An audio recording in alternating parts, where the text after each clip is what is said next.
ایک چاند تھا سر آسمان اول فرشتے سالار سے۔ جلال صوفے سے اٹھ کر بستر پہ آ گیا۔ ایک دن میں اتنی عقل مندی کہاں سے آ گئی؟ وہ اب ساری ناراضگی بھلا کر اس کے ساتھ بے تکلفی برتنے لگا تھا۔ منیہا نے سر جھٹکا۔ یہ آدمی کمال کی یادداشت رکھتا ہے، اپنی ہر غلطی فوراً بھول جاتا ہے۔ وہ اسے دل ہی دل میں داد دیے بنا نہ رہ سکی۔ بات سنو۔ جلال نے دیکھا وہ بنا کوئی جواب دیے دراز ہو چکی تھی تو اس کا ہاتھ پکڑ کے کھینچا۔ جی وہ متوجہ ہو گئی۔ یہ اتنی فرما بردار کیوں ہو گئی ہے؟ پاپا پتہ کیا کہہ رہے تھے؟ وہ بھی اس کے سر سے سر جوڑے سیدھا چیت دراز تھا۔ وہ کچھ نہ بولی۔ وہ کہہ رہے تھے کہ میں تم سے معافی مانگوں۔ منیہا کو حیرت ہوئی۔ انکل جلال سے اس طرح کا مطالبہ کریں گے اسے اندازہ نہیں تھا۔ جلال نے طویل خاموشی پہ سر اٹھا کر اسے دیکھا۔ وہ چھت کو گھور رہی تھی۔ تم بھی یہی چاہتی ہو؟ نہیں۔ وہ چونکی، پھر فوراً انکار کیا۔ میں پاگل ہوں جو آپ سے ایسی کوئی امید رکھوں۔ وہ خود پہ ہنسی۔ اگر تم یہ چاہو تو میں سوری کر سکتا ہوں۔ وہ شاید آفر دے رہا تھا یا سوال پوچھ رہا تھا۔ منیہا نے لاشعوری طور پر سر نفی میں ہلایا۔ میں ایسا کچھ نہیں چاہتی۔ ساتھ ہی وہ اپنا ہاتھ جلال کے ہاتھ سے چھپوا چکی تھی۔ منیہا، بہت دیر کے بعد وہ بولا، در حقیقت وہ اس کے یوں چلے آنے پہ شرمندہ ہوا تھا۔ منیہا پھر بھی اس کا احساس کرتی تھی مگر اسے نہ جانے کیا ہو جاتا تھا۔ منیہا، میں نے ایک بات سوچی ہے، مطلب کل رات میں نے ایک بات سوچی۔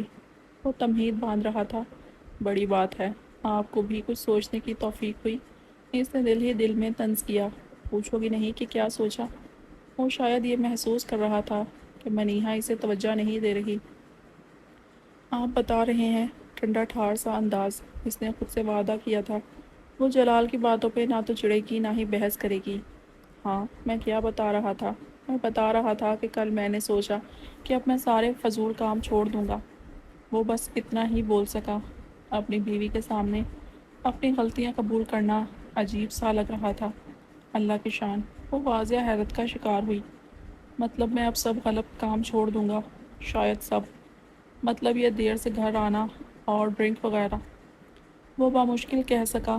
پہلی دفعہ اپنے منہ سے قبول کر رہا تھا۔ لیکن یہ مت سمجھنا میں یہ سب تمہارے لیے کر رہا ہوں۔ وہ ایک دم اس کے اوپر جھکا۔ منیہا بے ساختہ مصنوعی سا مسکرائی۔ میں یہ سب اپنے لیے چھوڑوں گا، اور پاپا بھی چاہتے ہیں کہ میں یہ سب چھوڑ دوں، تو ان کے لیے بھی۔ وہ اب اپنی مردانگی کو حوصلہ دے رہا تھا۔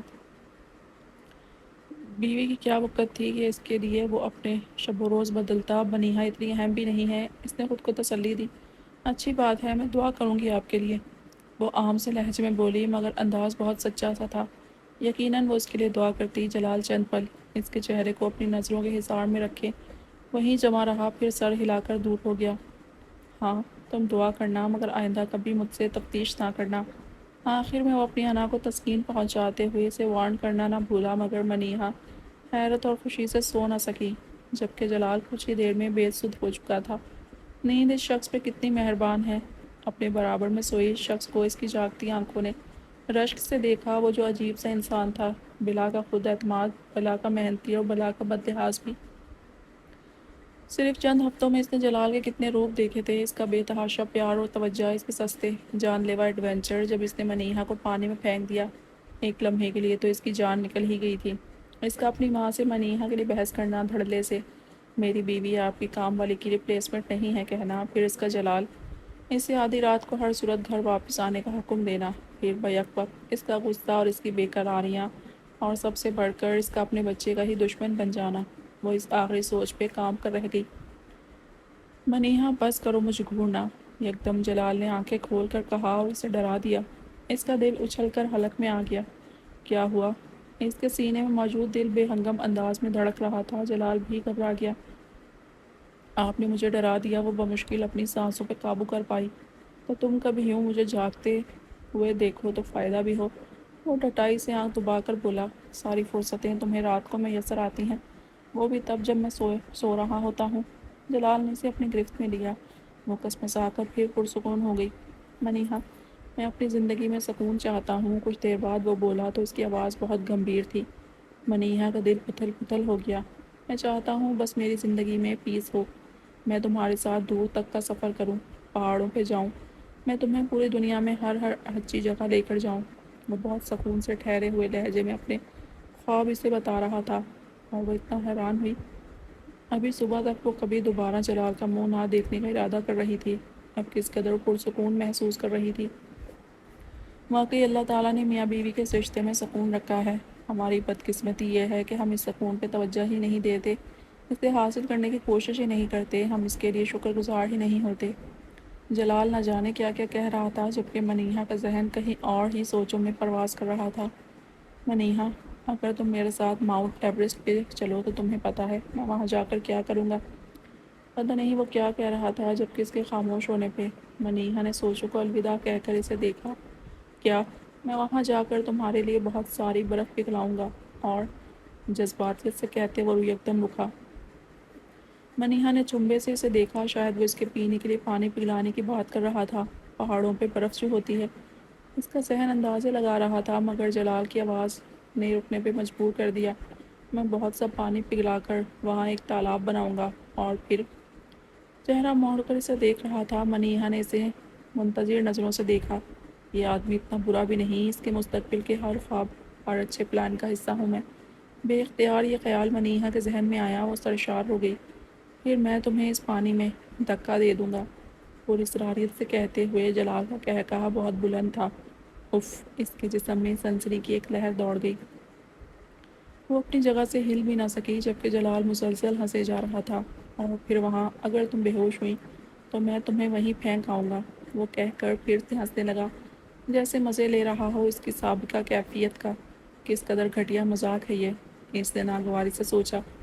اس کے بعد اس کا سکون ناپید ہو گیا۔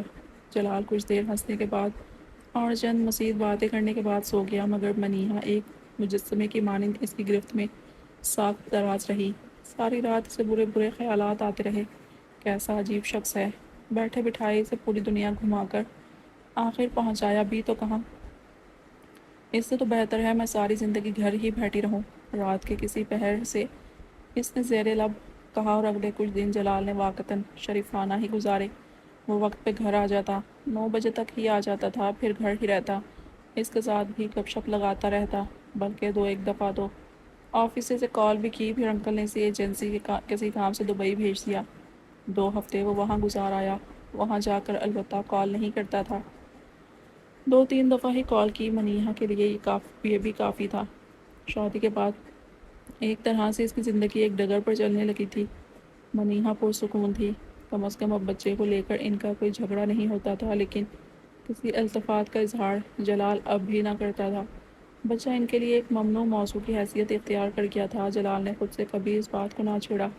منیہا بھی کوشش کرتی اس کے سامنے ہنستی مسکراتی رہے، کیونکہ اگر کبھی اس کی طبیعت خراب ہوتی یا اسے پریگنینسی کی وجہ سے متلی ہونے لگتی تو اس کی حالت دیکھنا جلال کے لیے خاصا ناگوار ہوتا تھا۔ وہ خواہ خود سے ہو جاتا۔ آنٹی بھی بس اپنی دنیا میں مگن تھی، مگر اب منیہا کو ان کے رویے سے زیادہ تکلیف نہ ہوتی تھی۔ وہ اپنا دھیان اس کی طرف سے ہٹائے رکھتی۔ 2 مہینے اچھے گزر گئے، بلکہ جلال دبئی سے اس کے لیے کافی سارے تحائف بھی لایا تھا، بہترین پرفیوم، لیڈیز کی ایسیسریز اور کچھ ملبوسات۔ گو کہ وہ جینز شرٹس نہ پہنتی تھی یا پھر رات کو سوتے ہوئے بھی معمول کے لباس ہی پہنتی تھی، مگر جلال اس کے لیے اپنے ساتھ میچنگ نائٹ سوٹ لایا۔ وہ خوش بھی تھی اور حیران بھی۔ اس آدمی کی محبت کے اظہار کے طریقے بہت مختلف تھے۔ وہ جانتی تھی کہ وہ چیزیں شاید کبھی اس کے استعمال میں نہ آتی، مگر پھر بھی وہ خوش تھی۔ وہ خوش رہنا چاہتی تھی۔ البتہ انکل اس کی صحت کے حوالے سے آنٹی اور جلال کو تاکید کرتے نظر آتے۔ وہ کافی پرجوش اور خوش بھی تھے۔ ان کا کم عقل بے وقوف بیٹا باپ بننے جا رہا تھا، یہ ان کے لیے باعث مسرت تھا۔ ان کے خیال میں جلال اچھی قسمت لے کر پیدا ہوا تھا، جس نے بچپن سے لے کر اب تک جو چاہا وہی پایا۔ اب اولاد بھی بنا کسی انتظار کے مل رہی تھی۔ وہ جلال کے مستقبل کے حوالے سے پر امید تھے، جبکہ وہ جو اچھا انسان بننے کے اپنے ارادے پہ خاصی حد تک قائم تھا، اور شاید قائم رہتا بھی اگر وہ تاریک رات اس کی زندگی میں نہ آتی۔ جلال کل رات ہی آیا تھا اور اس کے بعد وہ گھر ہی رہا، مگر اس کے دوست اسے مسلسل کال کر رہے تھے۔ عباس اور سائم نے دبئی سے کچھ چیزیں منگوائی تھیں، شاید وہ چاہتے تھے کہ جلال اسی وقت ان کا سامان دے جاتا، اس لیے مسلسل اس کا فون بج رہا تھا۔ منیہا نماز کی ادائیگی کے بعد بستر پر آئی تو پھر سے اس کا فون بجنے لگا۔ غیر ارادی طور پہ اس کے کان کھڑے ہو گئے۔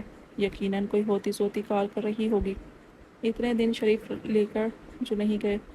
خالصتاً بیویوں والا خیال اس کے ذہن میں سر اٹھا رہا تھا۔ ہاں کرو بکواس۔ جبکہ دوسری طرف وہ تپا بیٹھا تھا، موٹی سے گالی سے نواز کر بولا، کس قدر بدتمیز ہیں، اب اللہ جانے کس کو ایسے القابات سے نواز رہے ہیں۔ منیہا نے بے ساختہ جھنجھوڑی لی، کیوں تم لوگ کیا 2 ہفتوں میں بدل گئے ہو؟ وہ شاید تھکا ہوا تھا اس لیے بیزار تھا۔ یار میں تم لوگوں کی طرح آوارہ کتا نہیں ہوں، میرا گھر ہے اور ایک بیوی بھی۔ وہ اسے سائم کے فارم ہاؤس آنے کا کہہ رہے تھے مگر آج اس کا بالکل موڈ نہیں تھا، اسی لیے بد لحاظ بنا بیٹھا تھا۔ اب ویسے بھی وہ ان لوگوں سے کم ہی ملتا تھا۔ دوسری جانب انہوں نے بھی شاید اسے کسی ایسے ہی القاب سے نوازا تھا جو وہ کہکا لگا کر ہنسا، یار ابھی نہیں، صبح چکر لگاؤں گا، ابھی بہت تھکا ہوا ہوں، کچھ ریسٹ کرنا چاہتا ہوں۔ پھر وہ دھیمے لہجے میں اپنی معذوری بیان کر رہا تھا۔ دوسری جانب شاید کچھ ویسا ہی کہا گیا جو اس نے شٹ اپ کہہ کر کال بند کر دی۔ منیہا کو البتہ اتنی تسلی ہو چکی تھی کہ وہ کسی ہوتی سوتی سے بات نہیں کر رہا تھا۔ جلال آپ بہت گالیاں دیتے ہیں، وہ پوائنٹ آؤٹ کیے بنا نہ رہ سکی۔ لاتوں کے بھوت لاتوں سے ہی مانتے ہیں، وہ لاپرواہی سے بولا، پھر سیدھا چت دراز ہو گیا۔ منیہا البتہ معمول کے مطابق سونے سے پہلے کے مختصر وظائف پڑھنے کے بعد چاروں کل پڑھ کر اپنے ہاتھوں پہ پھونک کر ہاتھ پورے جسم پر پھیر رہی تھی۔ تم جو مرضی کر لو مگر اس جن سے نہیں بچ سکتی، وہ کہکا لگا کر بولا۔ ایک دفعہ پوچھنے پہ منیہا نے بتایا تھا کہ اس طرح انسان ساری رات جنات اور بلاؤں سے محفوظ رہتا ہے۔ منیہا حیرت سے بس مسکرا ہی سکی، وہ خود کو جن کہہ رہا تھا۔ عجیب آدمی ہے یہ، وہ سوچتے ہوئے اپنی مصروفیات مکمل کرتی رہی۔ اگلا دن بظاہر معمول کا تھا مگر انہیں اندازہ نہ تھا کہ آنے والی رات کیا انہونی لے کر آنے والی ہے۔ دن میں اس نے منیہا کو ایک دفعہ کال بھی کی تھی، شام میں دیر سے آنے کا ذکر بھی کیا تھا۔ انکل نے کھانے کے دوران استفسار کیا تو منیہا نے انہیں بھی بتا دیا، مگر اسے اندازہ نہیں تھا کہ 11 بج جائیں گے اور تب بھی نہیں آئے گا۔ دوسری جانب اس کے اتنے دنوں کے بعد جانے کے سبب دوستوں نے خصوصی دعوت کا انتظام کر رکھا تھا۔ نہ چاہتے ہوئے بھی وہ وہاں رک گیا۔ پھر جس وقت وہ گھر گیا، اس وقت اس کی حالت بے حد خراب تھی۔ عباس اسے اپنی گاڑی میں گھر ڈراپ کر کے آیا تھا۔ بیرونی دروازہ چوکیدار نے کھول دیا، اندرونی دروازہ کھلا ہوا تھا۔ اسے کسی نے کمرے میں جاتے ہوئے نہیں دیکھا ورنہ سوال ضرور کرتا۔ دوسری جانب انتظار کر کر کے منیہا کی حالت خراب ہونے لگی تھی۔ باعث تشویش اس کا دیر سے گھر آنا نہیں بلکہ اس کا اپنے دوستوں کے ساتھ ہونا تھا۔ اس کا دل کسی خدشے کے تحت دھک دھک کر رہا تھا، بستر پہ ٹکنا محال ہو گیا۔ تبھی 12:30 کے قریب وہ کمرے کے دروازے پہ دستک سے چونکی۔ برق رفتاری سے آگے بڑھ کر اس نے دروازہ کھولا۔ سامنے وہی تھا۔ جلال کہاں رہ گئے تھے آپ؟ میں پریشان ہو گئی تھی۔ فوری طور پہ وہ اس کی ظاہری حالت پہ غور بھی نہ کر سکی۔ پیچھے ہٹو۔ اسے پریں ہٹاتا وہ چوکھٹ پار کر کے اندر داخل ہوا، پھر صوفے پہ ڈھہ گیا۔ جلال آپ کو کیا ہوا ہے؟ اور یہ کیا ہے؟ منیہا کو اپنے آنکھوں دیکھے پہ یقین کرنا مشکل لگ رہا تھا، اسی لیے ششدر سی اسی سے دریافت کر رہی تھی۔ یہ بہت اچھی ہے۔ اس کی زبان میں واضح لڑکھڑاہٹ تھی، وہ درست طور پہ بات بھی نہ کر پا رہا تھا۔ جلال۔ منیہا نے اس کا چہرہ تھپتھپا کر اسے ہوش میں لانا چاہا۔ ادھر آؤ، یہ دیکھو، یہ میں تمہارے لیے لایا ہوں، وہ بامشکل بول پایا۔ منیہا نے ہوا میں لہراتے اس کے ہاتھ سے بوتل چھیننی چاہی۔ جس کا ڈر تھا وہی ہوا تھا۔ جلال سے وعدہ وفا نہ کیا گیا ہے کہ اس کو وہ ناگواری سے اس کے ہاتھ سے بوتل لینے کی کوشش کر رہی تھی۔ یو بچ، تم خود کو بہت پاک باز سمجھتی ہو، تم کو لگتا ہے میں گھڑیا ہوں، وہ بوتل والے ہاتھ سے اپنے سینے کی طرف اشارہ کر کے کہہ رہا تھا۔ منیہا اس کے الفاظ پہ ہکا بکا رہ گئی۔ جلال پلیز، اذیت اس کے انداز سے عیاں تھی۔ ادھر آؤ، یہ دیکھو تو، یہ تم بھی پیو۔ وہ مشکوک نظروں سے اسے گھورتے گھورتے یکدم اسے اپنی طرف گھسیٹ رہا تھا۔ منیہا صوفے پہ لڑکھڑا کر گری۔ جلال پلیز چھوڑیں مجھے، اس نے خود کو اس کی گرفت سے آزاد کروانا چاہا۔ تم اس کو دیکھو، تمہیں بہت اچھا لگے گا، مگر وہ اس کے تڑپتے وجود کو آزاد کرنے کے لیے تیار نہیں تھا۔ یہ منیہا کی زندگی کی سب سے تاریک رات تھی۔ یہ پیو۔ وہ بوتل اس کے منہ سے لگائے ہوئے تھا۔ جلال پیچھے کریں اس کی، اسے اب کی بار غصے سے بولی۔ تم اس کو پیو، وہ بھی جواباً غصے سے دھاڑا۔ بوتل میز پر رکھ کر منیہا کی مزاحمت کرتے ہاتھ پاؤں کو بامشکل قابو کیا۔ وہ اس کے قابو میں بے بس ہو چکی تھی۔ اتنی سی دیر میں غصے، حیرت اور بے بسی کے باعث وہ کانپنے لگی تھی۔ یو بچ، خود کو نیک سمجھتی ہو؟ وہ اب اسے تانے دے رہا تھا۔ پھر یکدم اس نے ایک گھٹنا منیہا کی کمر پہ ٹکایا۔ اس کے دونوں ہاتھ بائیں ہاتھ میں دبائے اور بائیں ہاتھ سے بوتل اٹھا کر بہت سا غلیظ محلول اس کے اوپر انڈیل دیا۔ اس کی چیخ بہت بلند اور اذیت زدہ تھی۔ جلال نے اس کے چہرے پہ دھاروں کی صورت میں بہتا محلول اپنے ہونٹوں سے چنا، مگر منیہا کی چیخیں بہت دلکراش تھیں۔ وہ بناب کی مچھلی کی طرح تڑپ رہی تھی۔ کریم ملوی اور ان کی بیگم بھی گھر میں موجود ہلچل اور چیخ و پکار سے جاگ چکے تھے۔ کمرے سے باہر نکلنے پہ انہیں احساس ہوا کہ یہ چیخیں ان پر جلال کے کمرے سے آ رہی تھیں۔ کریم صاحب برق رفتاری سے سیڑھیاں چڑھ کر جلال کے کمرے کے سامنے تھے۔ انہوں نے بری طرح دروازہ دھڑدھڑایا۔ منیہا بچے دروازہ کھولو۔ انہوں نے پھر سے دروازے پہ دستک دی، ساتھ ہی کھا جانے والی نظروں سے بیوی کو گھورا جو خود پریشان نظر آ رہی تھی۔ دوسری جانب دروازے پہ موجود دستک پہ شاید جلال دھیان نہ دیتا، مگر پاپا کی آواز پہ اس کے کانوں پہ کچھ دستک ہوئی۔ جلال چھوڑے مجھے۔ انکل کی آواز پہ اس میں زندگی کی ایک نئی لہر دوڑی۔ جلال کا دھیان بٹا تھا اور وہ پوری قوت لگا کر اسے پرے دھکیل دی۔ اپنی جان چھڑانے میں کامیاب ہو چکی تھی۔ بنا دوپٹے کے ہی دروازے کی طرف دوڑ لگا دی، ورنہ آج تک ایسا نہ ہوا تھا کہ وہ یوں بے پردگی میں کمرے سے باہر نکلی ہو یا انکل آنٹی کے سامنے بھی گئی ہو۔ دروازہ کھلا تو کریم صاحب ششدر رہ گئے۔ ان کا لاڈلا اور سب سے زیادہ عزیز بیٹا صوفے پہ سیدھا بیٹھنے کے چکروں میں ہلکان ہو رہا تھا۔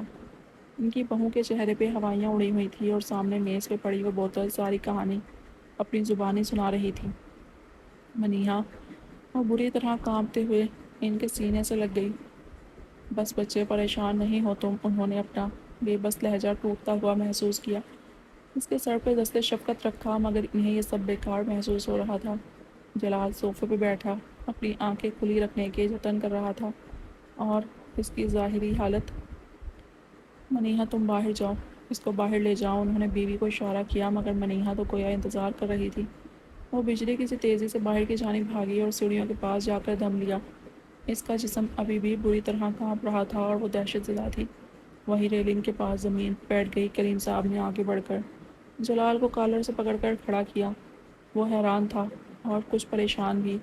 ڈوب مرو جلال، ڈوب مرو، انہوں نے کھینچ کر ایک تھپڑ اس کے منہ پہ رسید کیا۔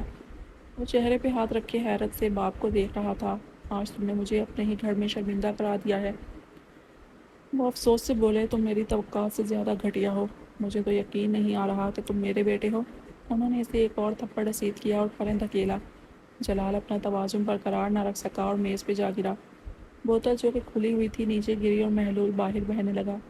ڈوب مرو تم جلال، وہ اسے ملامتی نظروں سے دیکھتے باہر نکل گئے۔ ان کی بیوی جو ان کے پیچھے کھڑی انہیں روکنا چاہتی تھی، مگر ان کے خوف سے خاموش کھڑی تھی۔ ان کے نکلتے ہی تیزی سے بیٹے کی جانب بڑھی اور اسے سہارا دے کر اٹھایا۔ وہ بے سود سا اپنا آپ سہار نہ پا رہا تھا۔ دوسری جانب کریم صاحب نے منیہا کو سیڑھیوں کے پاس گھٹنوں میں سر دیے بیٹھے پایا۔ وہ بری طرح ہچکیوں سے رو رہی تھی۔ منیہا، انہوں نے جھک کر منیہا کے سر پہ ہاتھ رکھا۔ وہ برق کی رفتاری سے چونک کر سیدھی ہوئی۔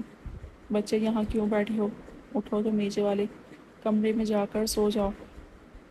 انہوں نے اسے اٹھنے کا کہا اور خود وہیں کھڑے رہے۔ منیہا چند لمحوں کے بعد اٹھنے کی کوشش کی، مگر وہ لڑکھڑا گئی۔ چھوڑ دو اس خبیث کو وہیں۔ پھر انہوں نے دھاڑ کر اپنی بیوی کو پکارا۔ وہ بھاگتے ہوئی باہر چلی آئی تھی۔ اس بچے کو لے جا کر نیچے لٹاؤ اور اسے کوئی میڈیسن دو۔ انہوں نے بیوی کو گھورا۔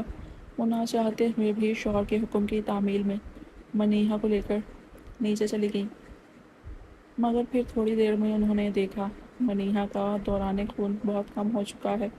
اس کے ہاتھ بھی ٹھنڈے پڑ رہے تھے۔